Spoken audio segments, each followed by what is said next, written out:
The night is too quiet, then you hear it scratching at your door, the Chupacabra. And if you face it, you need a plan. Here's how to survive. First, know your enemy. The Chupacabra is fast, stealthy, and bloodthirsty.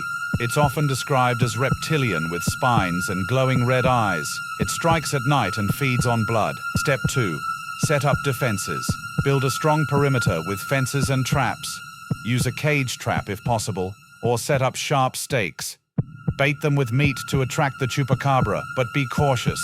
It's smart and won't fall for the same trap twice. Step 3. Keep your lights on. Chupacabras hate bright light.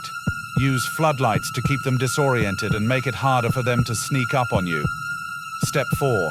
Arm yourself. A high-caliber rifle or shotgun with buckshot is essential for keeping your distance. If it gets too close, use a machete or large blade. Aim for the neck or spine to bring it down. Finally, when the Chupacabra attacks, stay calm. Lure it into the open with bait. And when it lunges, strike fast. A solid hit to the neck or spine will stop it. Stay alert, stay prepared, and keep your lights on. And if you hear scratching at your door, don't open it.